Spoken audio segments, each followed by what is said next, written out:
What's going on, everyone? Welcome to this episode of the podcast.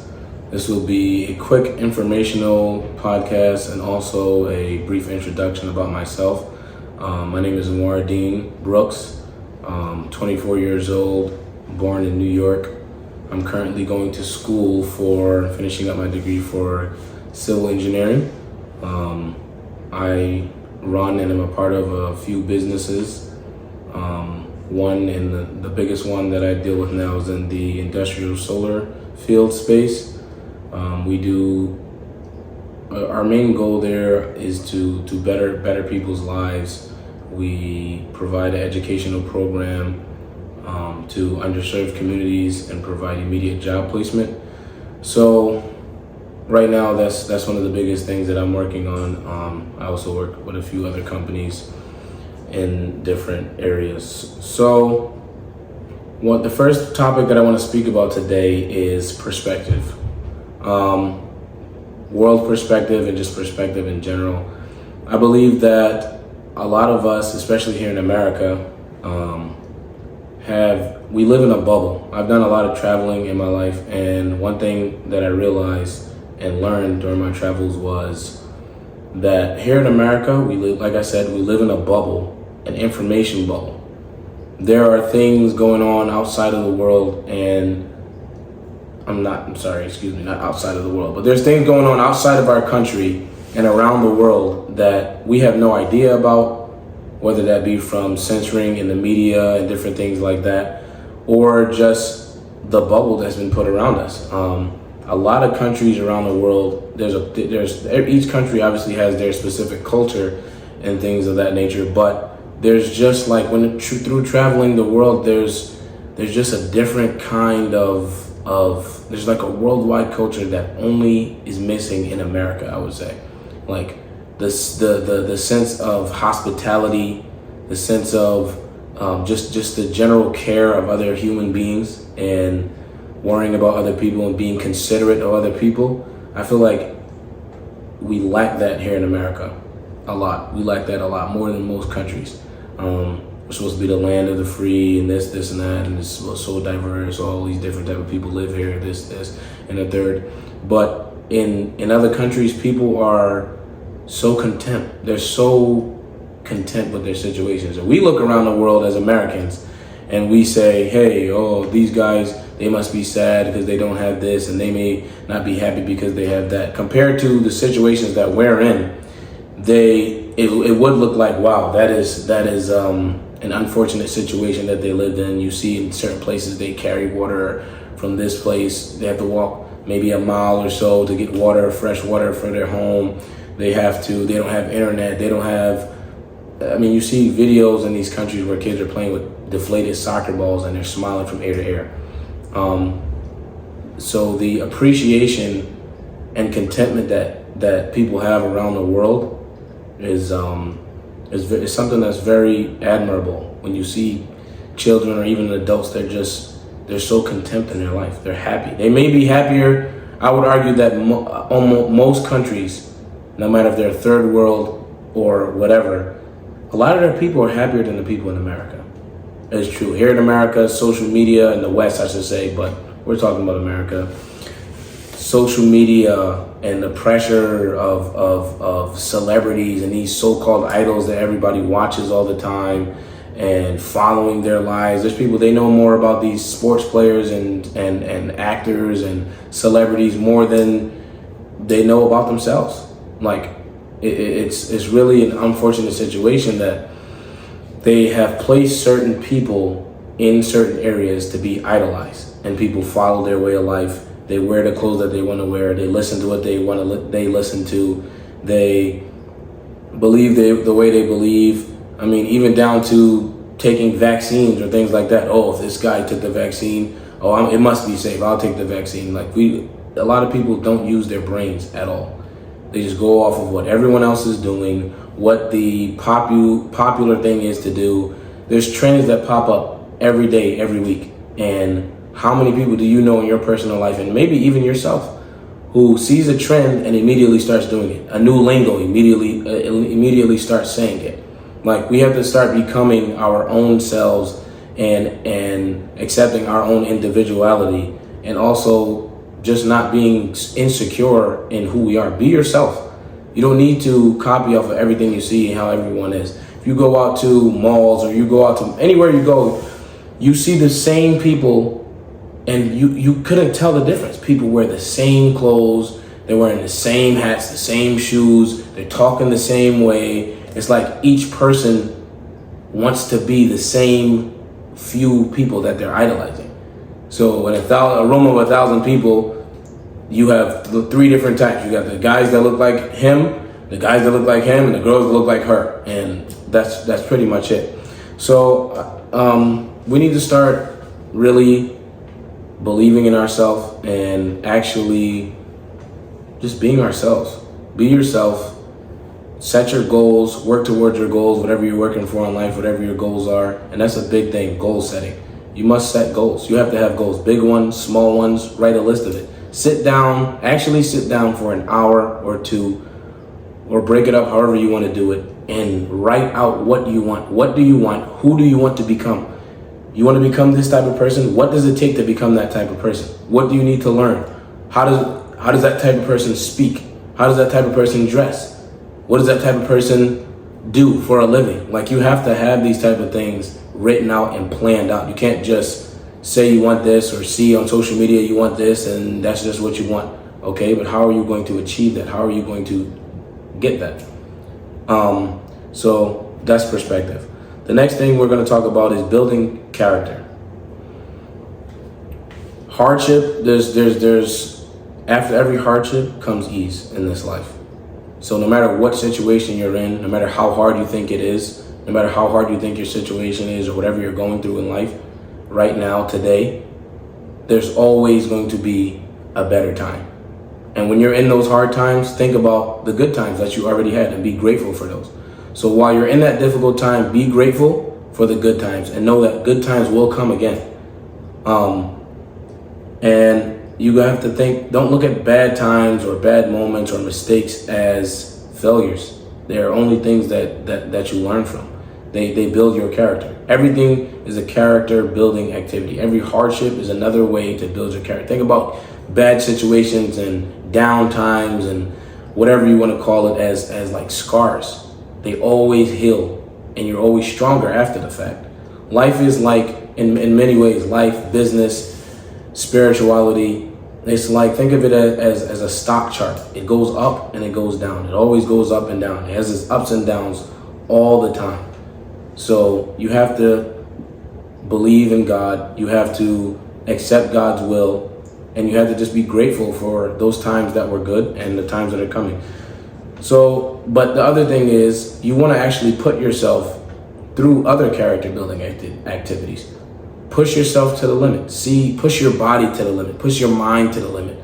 Push your capabilities. Like, test yourself to become better. You may do things. That's why people get personal trainers or there's different ways or whatever. But you need someone to push you, and no one is better to push you than yourself. You have to push yourself.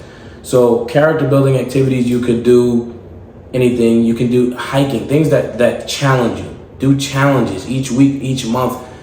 Do something in your life that's challenging, that you enjoy, but that's challenging. It's a new challenge that you have to overcome, and that builds character in you. So hiking, go hike a new mountain. Last time you went hiking, if you ever been hiking and that mountain was 3,000 feet, now go 5,000 feet, go 6,000 feet, go on a weekend trip, camp, hiking, camping, physical activity, of course, any type of physical activity. But of course, to me, in my opinion, some of the best physical activities you can do is wrestling or mixed martial arts.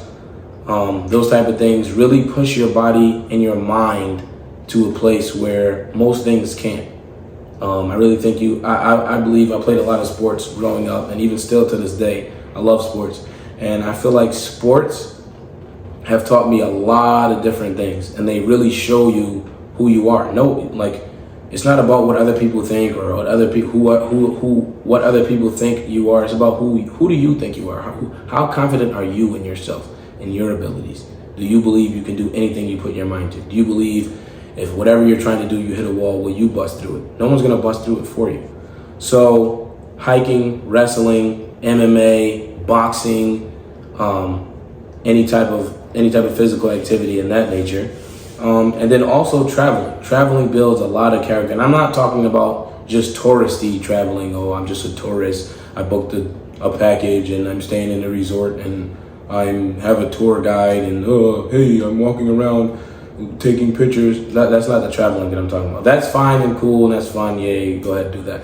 I'm talking about actually going to a country and walking. Don't just stay in the tourist areas. I mean, obviously be safe, but go see the real people, how the people in that country really live, the people who, the day-to-day that they live. Walk through the streets, walk through the bazaars, the outdoor bazaars.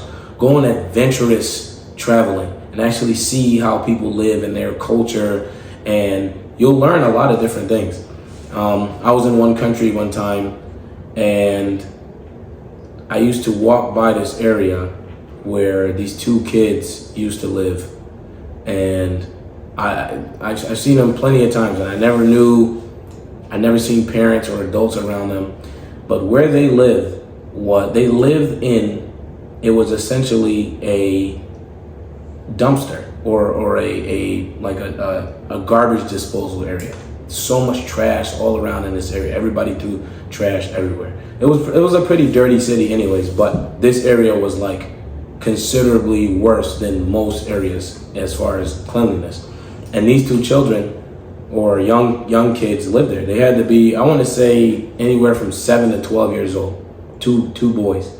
And I'll never forget this. This is something that literally sticks with me and is in my head all the time, and I try to remember it anytime I'm going through something, some type of struggle. So anyways, one day, I used to see them all the time, and they literally lived in cardboard boxes. And there's trash all around them. They were in a dumpster, and they lived on cardboard boxes. They had a whole bunch of cardboard boxes lined up, and they would put them over them. Sometimes I'll go by there later in the night, and I'll see them laying there with the cardboard boxes under them and things like that. So I would try to give what I had when I could to them in order to help. But it was one day I walked by there, and this time it always reeked horrible. And this time I seen them, and they had gashes all on their face, all on their heads, all over the place, and there was literally flies all covering the gashes. Like I wasn't that close, so I couldn't see, but maybe it was possibly that the maggots and flies were laying inside of the gashes. They had them all over their body, all on their legs, everywhere. It was some type of disease or something. So I walked a little further away, and it just like that view of them, those two children laying there like that, and they just was sitting there, laying there in their pile of trash, and it just made me realize like there should never be anything that I should be complaining about in life, or most things. Like that vision and that picture that I just described to you guys. You take that picture right there and you compare that to any time in your life. Oh, my car tire popped. Okay, think about that. Think about that time. That's non-comparable. It doesn't compare to what they were going through. And there was many things that I seen like that, and those things stick with me. And I'm not sure whatever happened to them or if they were okay. I hope they were okay, but it was pretty bad, and that's one thing that sticks with me. And so anytime I'm going through anything, I try to refer back to that, think about that, and it makes me get through whatever I'm going through and realize it's not that serious, or it's not as bad as you think, and it's not that much to complain about. The next thing I want to speak about is being a hyper-assertive individual. So it's just a word or a phrase that I came up with, is being a hyper-assertive individual.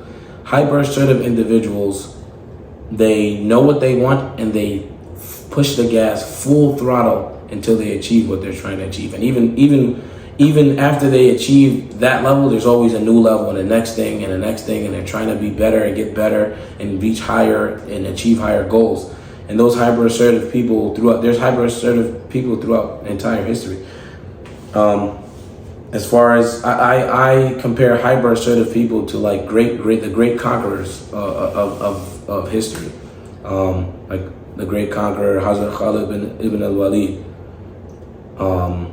You can also throw in there Genghis Khan or Alexander the Great. These guys were hyper assertive individuals who, even though they reached a certain area, they conquered a country or they conquered a place, a city, whatever, and they moved to the next one. They didn't stop. They kept going, and they made things happen. They didn't sit back and let them and hope someone did something, and they went full throttle into what they were doing, and they conquered whatever it was in front of them. That is a hyper assertive individual. And to become a hyper assertive individual, and to be a hyper assertive individual, you have to constantly be learning. You have to constantly be getting better, evolving, in growing learning new skills, becoming better in all walks of life, from your fitness to your health, to your mental, to your spiritual, to your Islam or religion. Are you following what you're supposed to be doing? You should always, hyper assertive individuals are always getting better. Every single day, they're getting 1% better. If you get better 1%, if you're 1% better every single day compared to someone who it works out, or let's just say, for example, you work out every day for a month, and someone works out, oh, I'm going to work out 3 times or 2 times a week. You tripled their productivity, or more. Like someone who is a hyper assertive. If you're not a hyper assertive individual, you'll never be able to compete with those people. You see it all the time. These people, they practice, they learn, they're always learning, they're always reading, they're always consuming content and learning new skills, doing new courses, and you can't compete with them. And you wonder why. You wonder why certain people achieve such big aspirations, such big goals, is because they're hyper assertive. They don't let anything stand in their way, and they push the limits. They believe and they set a goal. They don't need everyone to believe in them. They don't need everyone to see their vision. They don't need everyone to support them. They decide they're going to do something, and they do whatever it takes to do it. So we all should try and be as much of a hyper assertive person as we can in all areas of our life. Back to the consistent learning, we have to learn. Every day you have to be learning something. The Holy Last Messenger, Prophet Muhammad ﷺ, said that you should learn from the cradle to the grave. And that is such a profound statement, hadith. We have to learn every single day. Every day we should be learning, reading a book, some type of book a day, whether it's personal development, no matter what it is. Maybe watching podcasts such as our podcast, an informational podcast, will open your mind up to different things, and you'll learn speak about different subjects. One thing we have to get away from is consuming blind, useless content. There's a lot of useless content on the internet. You can log into Instagram. Everybody has done it before. Log into Instagram or YouTube or whatever application it is, and you can find yourself scrolling. An hour goes by, 2 hours goes by. Or sitting on a video game, an hour goes by, 2 hours go by, a whole night goes by, a whole day goes by of just nothingness. You didn't gain anything from it. So yes, we have those times where you reward yourself and whatever you do, but we have to try to fill our time and take advantage of the time that we have. We have to take advantage of the times that we're in. This right now is a time where it's the opportunity for growth and the opportunity to build wealth or to whatever. It's always the opportunity in your life. The opportunity is now. Whether you're 5 or you're 50, it's never too late to go back to school or to take those certifications, take those courses, learn that new skill, start going to the gym every day, get back in shape, you start eating healthy. None of that is never too late for anything like that. Never think it's too late. It's always the right time. It's either one day or it's day one. So with that being said, make your day one today. Start with whatever plans you have. Start with making that list. Make those goals. Set those goals. Strategize. Set out a clear plan for yourself. Don't just keep it in your head. Write everything down. You have ideas, write it down. Have a book. If you even do a journal if you have to, every night. Every morning, write your goals for that day. What you're gonna do that day. What are you trying to accomplish? Set your goal. Writing goals goes very deep, but just start doing it, because you have your week goals, you have your monthly goals, you have your quarterly goals, you have your yearly goals, 3-year, 5-year, 10-year. Write all that down and start executing on it. Become a hyper-assertive person. Hope to see you guys in the next podcast. Subscribe, like, and follow us for more content. Take care.